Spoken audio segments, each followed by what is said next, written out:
Hello viewers, welcome to my channel. मैं हूं physio Abhijit और आज इस वीडियो में हम बात करेंगे अपर ट्रैप्स टाइटनेस के बारे में, यानी कि गर्दन से लेकर कंधे के बीच ये जो अपर ट्रेपेजियस मसल है, यहां पर होने वाली जकड़न और दर्द के बारे में। सो व्यूअर्स, यदि आपको इस हिस्से में दर्द और जकड़न होती है, इसके लिए आप काफ़ी ज़्यादा स्ट्रेचिंग कर चुके हैं, मसाज करवा चुके हैं और अपने पोस्चर करेक्शन पे भी काम कर चुके हैं, लेकिन ये जो दर्द और जकड़न है वो कुछ समय ठीक रहता है, लेकिन वापस से आपका जो मसल है वो टाइट हो जाता है, आपको डिस्कम्फर्ट महसूस होता है। तो आज इस वीडियो में मैं आपको कुछ परमानेंट सॉल्यूशन बताऊंगा जिससे आपकी जो ये अपर ट्रेपेजियस की टाइटनेस और पेन है वो हमेशा के लिए ठीक होगा।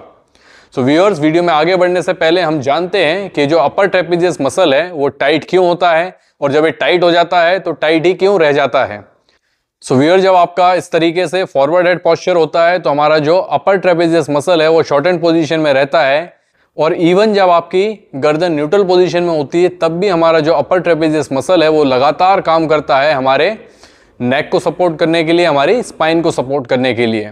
तो जब आप ज़्यादा देर तक एक ही पोजीशन में रहते हैं, एक ही पोस्चर में रहते हैं, तो उससे क्या होता है, हमारे मसल में ब्लड फ्लो यानी कि जो खून का संचार है वो कम हो जाता है, जिसके कारण मसल में टाइटनेस और डिस्कम्फर्ट होने लगता है।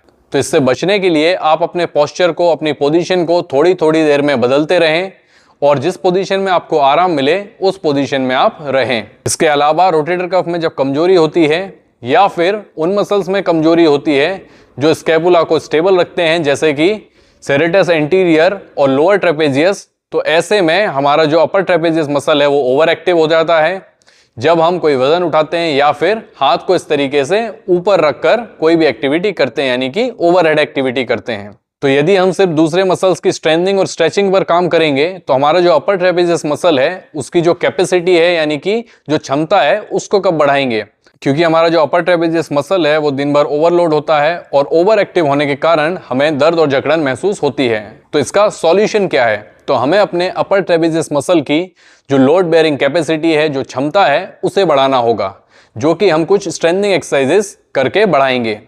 तो चलिए देखते हैं कौन से एक्सरसाइजेस हमें अपर ट्रेपेजियस मसल की जो जकड़न है, जो डिस्कम्फर्ट आपको महसूस हो रहा है, उसको दूर करने के लिए करनी है। उससे पहले यदि आप मेरे चैनल पर नए हैं तो मेरे चैनल को सब्सक्राइब कर दें, वीडियो को लाइक कर दें और साथ ही साथ बेल आइकन दबाना ना भूलें, ताकि आगे आने वाली वीडियोस की नोटिफिकेशन आपको मिलती रहे।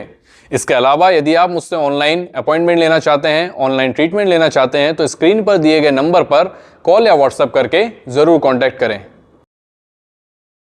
इस एक्सरसाइज में आपकी स्टार्टिंग पोजीशन इस तरह रहेगी। आपकी दोनों एल्बोज मुड़ी रहेंगी और हाथ कमर के लेवल पर रहेंगे।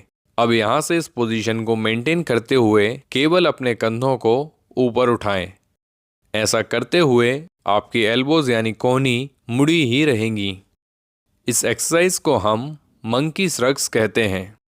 इस एक्सरसाइज के आप 10 से 15 रेपिटेशन के 2 से 3 सेट्स परफॉर्म करें।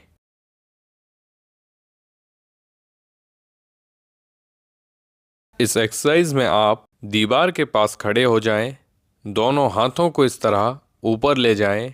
अब यहाँ से अपनी कोहनी को सीधा रखते हुए हाथों को ऊपर ले जाते हुए श्रग्स करें और फिर वापस स्टार्टिंग पोजीशन में आ जाएं।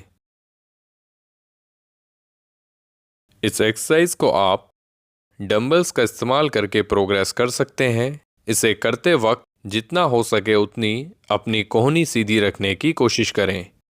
इस एक्सरसाइज के आप 10 से 15 रेपिटेशंस के 2 से 3 सेट्स परफॉर्म करें। इस एक्सरसाइज में आप दोनों हाथों में डंबल लेके इस तरह हाथों को साइड में उठाएं। ऐसा करते हुए आपकी दोनों कोहनी हल्की सी मुड़ी रहेंगी। लेटरल रेजेस में जो प्राइमरी मसल टारगेट होता है वो है लेटरल डेल्टॉइड, लेकिन उसके साथ साथ अपर ट्रेपेजियस पर भी ये एक्सरसाइज काम करती है, जो कि शोल्डर जॉइंट को स्टेबलाइज यानी स्थिर करता है और शोल्डर ब्लेड्स को एलिवेट करता है इस मूवमेंट के दौरान। इस एक्सरसाइज के आप 10 से 15 रेपिटेशंस के 2 से 3 सेट्स परफॉर्म करें।